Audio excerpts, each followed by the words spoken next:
আমি আমাদের প্রথম আলো বার্তার পর্দার সমস্ত দর্শককে জানাই শুভেচ্ছা, অভিনন্দন, শুভকামনা। আমি প্রত্যেকদিন একটাই কথা বলি, হাড় হিম করা দৃশ্য। আজ সেই হাড় হিম করা দৃশ্য প্রথমে শুরু করব আমাদের প্রথম আলো বার্তার পর্দায়।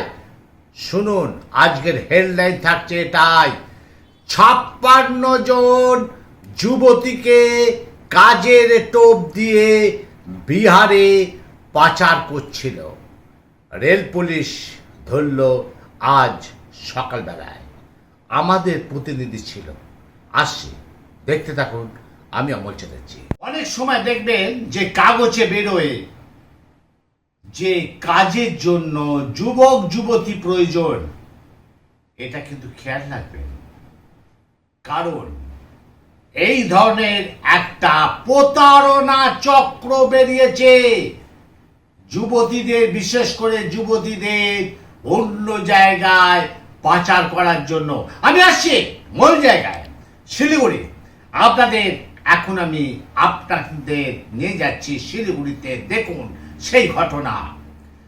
শিলিগুড়িতে চাঞ্চল্যকর ঘটনা। নিউ জলপাইগুড়ি স্টেশন থেকে উদ্ধার 56 জন যুবতী। এনজিপি স্টেশন থেকে পাটনা অভিমুখে যাওয়া ক্যাপিটাল এক্সপ্রেস থেকে ওই যুবতীদের উদ্ধার করলো নিউ জলপাইগুড়ি জিআরপি এবং আরপিএফ।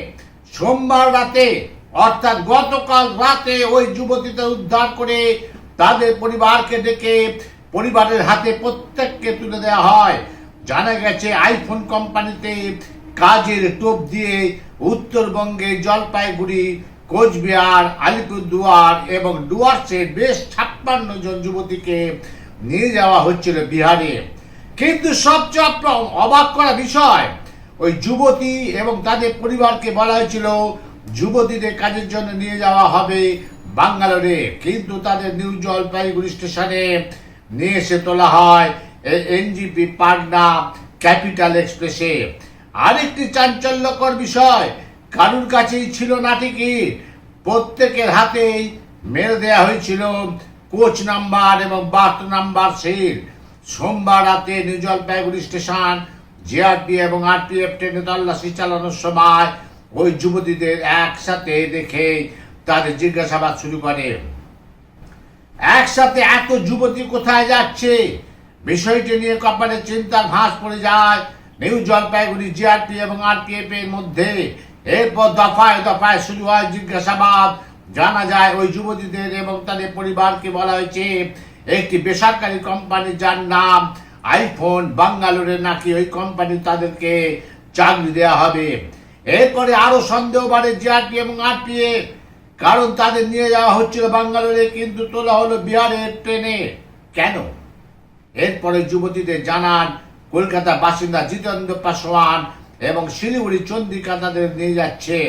এরপর আরপিএফ এবং জিআরপি জিতেন্দ্র এবং চন্দ্রিকার খোঁজ লাগায়, কিন্তু জলপাইগুড়ি স্টেশনে আটক করা হয় দুজনকে জিজ্ঞাসাবাদ করা হয় দফায় দফায়। দুজনেই কথাতেই মেলে অসঙ্গতি। এরপর ওই ট্রেন থেকে নামানো হয় 56 জন যুবতীকে।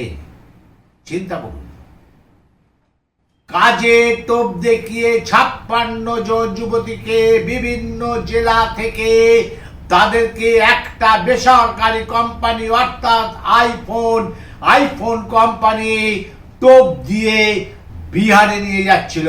আর সব থেকে বড় প্রশ্ন, তাদের কাছে কোনো টিকিট ছিল না। বাঁ হাতে আমাদের প্রতিনিধি সেখানে ছিল, সেই প্রতিনিধি দেখলো যে প্রত্যেকটি মেয়ের বাঁ হাতে টিকিট নাম্বার এবং বার্থ নাম্বারের স্ট্যাম্প লাগানো আছে। চিন্তা করুন কত বড় ধুরন্ধর সেই কোম্পানি। ওই 56 জন যুবতীকে বিহারে নিয়ে যাচ্ছিল অন্য একটা বাজে কাজ করার জন্য বা বিক্রি করে দেবার জন্য। এবার তাদের দুজনকে ধরেছে। তার মধ্যে মেন মাথা কলকাতায় একজন আছে জিতেন্দ্র প্রসাদ, আর একজন আছে মহিলা। সেই দুজনের খোঁজে চলছে আরপিএফ এবং জিআরপি। সেই তদন্তকারী দল শুরু করে দিয়েছে সেই তদন্ত। আপনাদের দেখাচ্ছি আমাদের প্রতিনিধি সেই স্টেশনে। দেখুন কিভাবে এবং মেয়েরা অর্থাৎ যুবতীরা কিভাবে তারা চেক আপ করছে। এবার দেখাচ্ছে দেখুন, কুকুরের কামড়ে আহত গন্ধ গোকুলটি এই মুহূর্তে রয়েছে দাসপুর 2 নম্বর ব্লকের কুলটিকড়ি গ্রামের বাগজি ঘাটের কাছে। রাত 8:30 নাগাদ এটিকে উদ্ধার করে কয়েকজন স্থানীয় বাসিন্দা।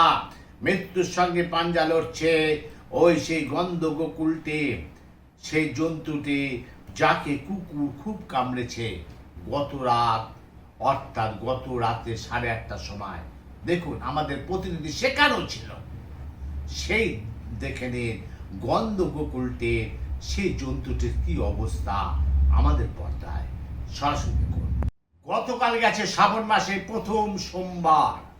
হ্যাঁ, এই প্রথম সোমবারে আপনাদের নিয়ে যাচ্ছি একেবারে বালুরঘাট বুড়া কালী মাতার মন্দিরে। শিবের মাথায় জল ঢালতে ভক্তদের ভিড় আছড়ে পড়ল সেই বালুরঘাট। গতকাল শ্রাবণ মাসের প্রথম সোমবার, তাই প্রতি বছরের মতন এবছরে বালুরঘাট শ্রী শিব বুড়া কালীর মাতার মন্দিরে সকাল থেকে শিবের মাথায় জল ঢালতে ভক্তদের ভিড় লক্ষ্য করা গেল। এইবার দেখুন সেই ভক্তদের ভিড় এবং মহিলারা কিভাবে পুজো দিচ্ছে। শুধু তাই নয়, সেখানে আমরা পেয়ে গেলাম ডাক্তার সৌমেন চৌধুরীকে। সে ডাক্তার সৌমেন চৌধুরী সেই বুড়া কালী বাড়ি, অর্থাৎ বালুরঘাটে যে বুড়া কালী মা আছে তার সম্পর্কে কি বললো ডাক্তারবাবু, সরাসরি শুনুন। এইবার দেখুন, আপনাদের দেখাচ্ছি দুর্গাপুরে যেদিন প্রধানমন্ত্রী এসেছিলেন সেই দিন সকালবেলায় বিজেপি নেতা দিলীপ ঘোষ চলে গেলেন দিল্লিতে। ফিরলেন আজ সকালবেলায়। আমাদের প্রতিনিধি সেই এয়ারপোর্টে ছিল, দমদম এয়ারপোর্টে ছিল। যখন বেরোচ্ছে দিল্লি থেকে, যখন এলো তাকে কি জিজ্ঞাসা করা হলো, আর সে দিলীপ বাবু আমাদের প্রথম আলো বার্তার পর্দায় কি বললেন সরাসরি শুনুন। এইবার দেখুন, একটা মর্মান্তিক ব্যাপার। আমাদের দেশের সৈন্য, মানে আমাদের সম্মানের জায়গায় সেই সৈন্য, সেই বিএসএফ বলুন আর সেই মিলিটারি বলুন, কারণ ওদের জন্য আমরা রাতে ঘুমোতে পারি। আর সেই একটা সৈনিককে যারা জল ঢালতে যাচ্ছে শিবের মাথায়, ঘটনাটি ঘটেছে মির্জাপুরে। বেশ 10-12 জন ছেলে জল ঢালতে যাচ্ছে, তারা সেই ড্রেস পরে। আর ওই সৈনিককে, আমাদের দেশের সৈনিককে কিভাবে মারছে দেখুন, মর্মান্তিক দৃশ্য দেখুন সে দৃশ্য। এইবার দেখাচ্ছি আপনাদের একদম সরাসরি, আমি নিয়ে যাচ্ছি বীরভূমে। হনুমানের আতঙ্কে অতিষ্ঠ বীরভূমের তাঁতিপাড়ার বাসিন্দারা। গত কয়েকদিন ধরে একটি হনুমান বীরভূমের চন্দ্রপুর থানা অন্তর্গত তাঁতিপাড়া গ্রামের বিশেষ করে হাটতলা বাসিন্দাদের অতিষ্ঠ করে তুলেছে। হনুমানটি হাটতলা বিভিন্ন দোকানে বাড়িতে ঢুকে পড়ছে এবং কামড় দেওয়ার চেষ্টা করছে। এখনো পর্যন্ত এই হনুমানটি তাঁতিপাড়ার হাটতলা ব্যবসায়ী চঞ্চল সেনকে কামড় দিয়েছে এবং বেশ কয়েকজনকে কামড় দেওয়ার জন্য ছুটে বেরিয়েছে। স্বভাবতই এই একটি হনুমানের আতঙ্কে আতঙ্কগ্রস্ত হয়ে পড়েছে তাঁতিপাড়ার হাটতলার বাসিন্দা ও ব্যবসায়ীরা। কারণ তাঁতিপাড়া হাটতলা হচ্ছে ব্যবসায়িক জায়গা, যেখানে আশেপাশে বিভিন্ন গ্রাম থেকে বহু মানুষ কেনাকাটা করার জন্য হাটতলায় আসে। তাই এই হনুমানের আতঙ্কে আশেপাশে গ্রামের মানুষজন তাঁতিপাড়া হাটতলা আসতে চাইছেন না, সমস্যায় পড়েছে ব্যবসায়ীরা। এই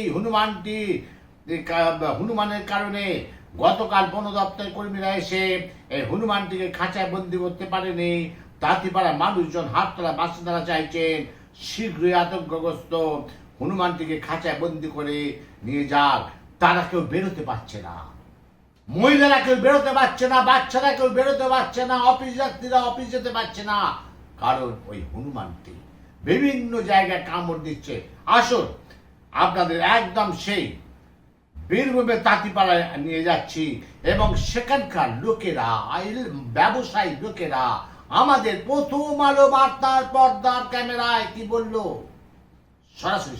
আর দেখলেন আজ ভালো খারাপ সব রকম আমি প্রতিবেদন দিলাম, তার মধ্যে আজকের হেডলাইন থাকছে এটাই: কাজের টোপ দিয়ে 56 জন যুবতীকে বিহারে পাচার করছিল একটা সংস্থা। সেখানে আরপিএফ এবং জিআরপি যৌথভাবে তাদেরকে ধরল। আমরা কুর্নিশ জানাই প্রথম আলো বার্তার পর্দায় আরপিএফ এবং জিআরপি পুলিশদের যে এই ধরনের একটা বড় অভিযানের সাফল্য পেল। দেখতে থাকুন আমাদের প্রথম আলো বার্তা থেকে। আমি অমল চ্যাটার্জি।